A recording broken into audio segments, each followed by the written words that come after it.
Hey folks, how you doing today? My name is John from Hopes and Dreams. We're back again for a new episode. But we're also here with Mabel. But if you didn't get a chance to check our show the last couple of weeks, we are on YouTube. Please subscribe to us because we'd love to see you on a weekly basis.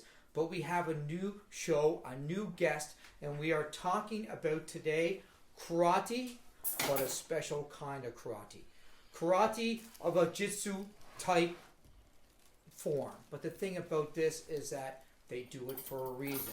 And I'm going to bring my guest in here in a couple seconds, and we're going to talk about what he does, how he does it, why he does it, and who helps him to fulfill all his dreams and all his hopes. So please don't go away. We're going to come back in a few seconds, so stay tuned.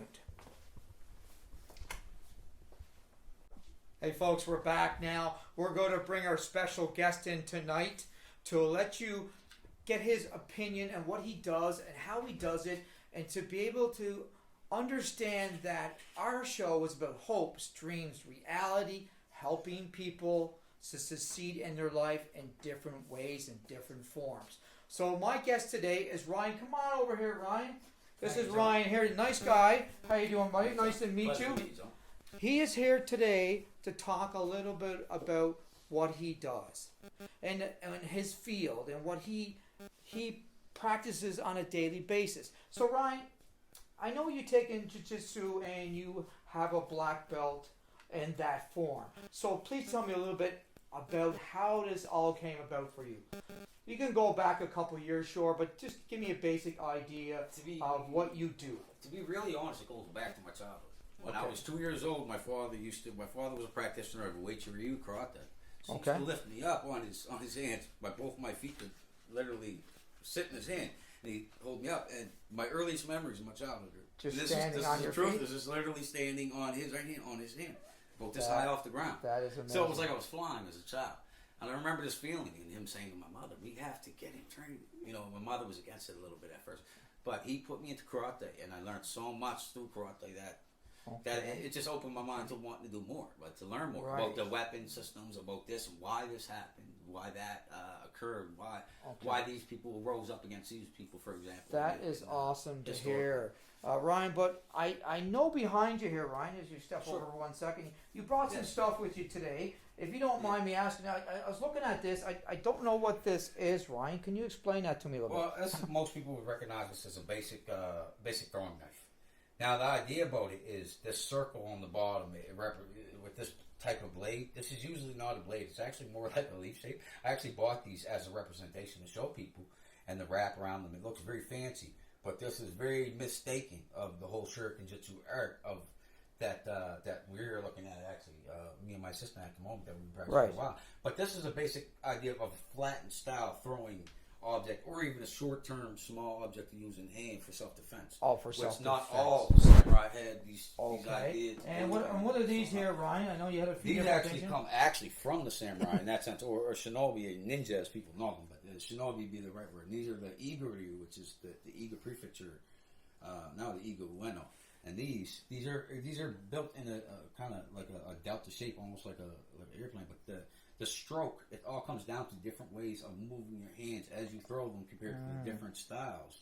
So this is a uniquely hard one that people either love. So you it takes a lot of practice. Yeah, it really does. Sure. And these ones here are throwing like a throwing spear almost. Those are more like the throwing darts. Throwing darts. Well, they're designed to be the idea of what we're talking about here, about Shuriken Jutsu, like blade. Shuriken Jutsu actually means blade and dart. And I see you have different types here. Yeah, the throwing style. Now you have a different, almost like a different style here. Same idea though? Is it? No, it's an interesting one. You picked up an interesting one here. This is one of the oldest schools in Japan from 1446, the Kotori Shinto-ryu school of a man named Sugeno Sensei, respectfully. And these bow shuriken, as they're called, stick blades or stick shuriken in that sense. These were made by that school and passed down to another school and so forth and so forth. But I was actually able to get them through a friend. And, that is awesome. Yeah. They got, and there's another one a little bit different, so it doesn't that's slide. a little different. That's nice. And what are these? Are these like throwing? Are you throwing? Those were picked up by my father. Funny enough, interesting enough. He's a man who had introduced me into all this. But when I saw those, I said, what's interesting is I'm studying an art right now called Kopo bone method system. Basically, is the idea that uses these, and they use them like throwing stars almost. Oh, okay, like a throwing star. Okay. Kind of way, but they can, where they have edges, they can throw them as well. They don't have to be sharp. It's an interesting thing. Just like these, you don't have actual blade on them. Awesome, right. These might, but these are just pointed because they're usually made out of carpentry tools, sewing needles, and things of such. Right? I don't know, Ryan, if you knew this, but I used to watch a lot of like shows, but I these almost remind me of something like a ninja would have. Yeah. Like definitely. a ninja. That's the idea. Where they throw those kind of things, right? Hollywood has really bred that idea into people's mind of anything that's a throwing blade, for example. Right.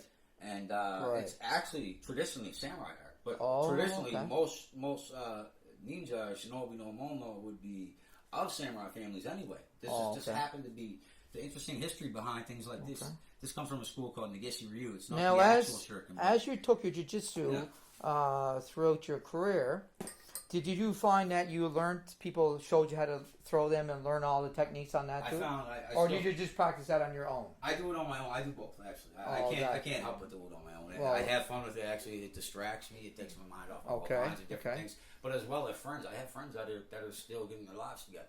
Okay. And this is something that just, they have fun with it. Oh my God, it actually worked. This time maybe after the 10th or 15th time that they might get, but it works after a while. So, it's something that just try to regain or learn the discipline if you've never had it before. Well, now we're going to get into a little more depth here, Ryan, because we know something else about you, and we're going to talk to the people about that. And this is what the show is all about. Hopes, dreams, reality, like I was talking about. Ryan does something that's very important in Halifax, Nova Scotia, for the kids. And what we're going to talk about a little bit today is that I have another guest that I'm going to have to bring in here in about 2 seconds. But the thing about this other guest, he's going to tell you how Ryan and him got together to form this to help other people. So come on over here, Brad, first. This is Ryan's friend, Brad. You can just take him with the camera there for me, Mabel. How you doing? How you doing? Good. Nice to see you, buddy. Nice to see you. What's going on? So this is Brad, and Brad is a special guest because Brad and Ryan were together as a team a long time ago. But the nice thing about it is that the reason Brad is here today with us is that Brad has a story behind what this gentleman here does. So Brad, tell me a little bit about how Ryan came up with the situation where you guys now help kids. Now, one day I got a call from the principal from my son's school. He was 6 years old. They said that my son was bullying a larger kid.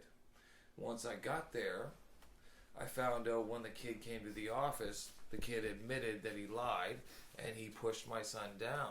Now my son stood up for one of his friends as self-defense. Then the bully tried to push my son down, held him into a rose bush. He got thorns, burns, all that. Anyways, I came to my best friend Ryan, who is like one of the top martial arts in my eyes in Halifax.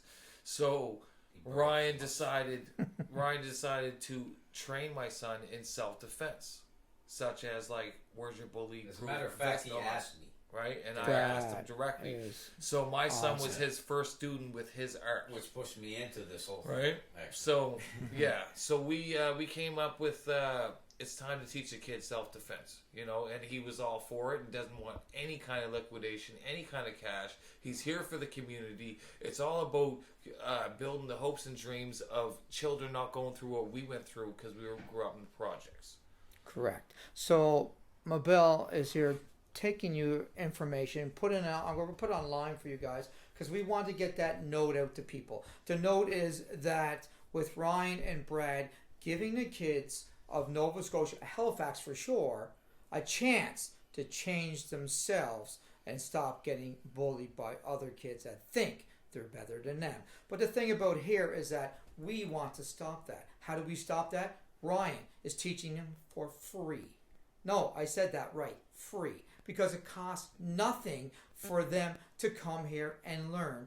But it's not to use just out of vain. It's just to use to protect yourself when other kids think they're stronger than you. But the thing about Brad is also a helper in this, putting it all together with Ryan and designing to the point where they get it together for the kids, hoping that these kids eventually will train other kids to stop this bullying in Halifax, Nova Scotia. That's what our show is all about tonight. Not just fulfilling my dream, or Mabel's dream, or Ryan's dream, or even Brad's dream. It's about fulfilling everyone's dream for their kids, not to be bullied at school anymore. And then next minute, no, they're going to take to a new level, maybe suicidal, which we don't want. We want to stop that altogether. That's what our show is all about here. Hopes, dreams, fulfillment. So what we're doing today is it's not to let people know the difference. It's all about people to understand what's here for you for free. But if you want to understand that, you just have to go on our site. Subscribe. Send me a note. I will get the information you need. You can join for free if your kids qualify. That's what I want. I want to let you know that we're there for you. But what we're going to do today, we got to say goodbye to our folks today for dropping in and helping us with our show tonight. But you got to understand, these guys are doing this for free because they love the kids and they want to help people for free. That's what our show is all about. Hopes, dreams, reality. Please stay tuned to us for next week for a new show. So please stay tuned. Bye for now. Hash. For the kids.